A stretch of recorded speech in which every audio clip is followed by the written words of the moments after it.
ஏழை நாய், ஏழை பூனை. இந்த உலகத்தில் பணம் இல்லாதவர்கள் நிறைய இருக்கலாம், ஆனால் அன்பு இல்லாதவர்கள் ரொம்ப குறைவு.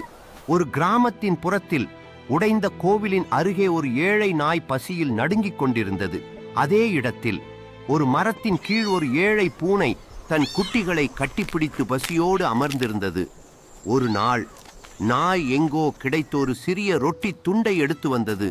அதை தன் வாயில் வைக்காமல் அமைதியாக அந்த பூனையின் முன் வைத்தது. பூனை அதிர்ச்சியில் பார்த்தது.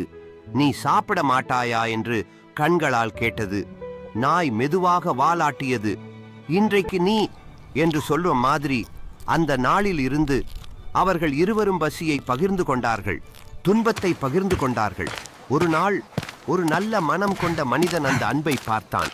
இன்று அந்த ஏழை நாய், ஏழை பூனை அன்பு கிடைத்த வாழ்க்கையில் மகிழ்ச்சியாக வாழ்கிறார்கள். பாடம் அன்பு இருந்தால் ஏழ்மை கூட அழகாகும். இது போன்ற கதைகள் கேட்க ஜெரால்ட் சபிதா சேனல் சப்ஸ்கிரைப் பண்ணுங்க பிள்ளைகளே. உங்களுக்கு அம்மா பிடிக்குமா அப்படின்னா ஷேர் பண்ணுங்க. அப்பா பிடிக்கும்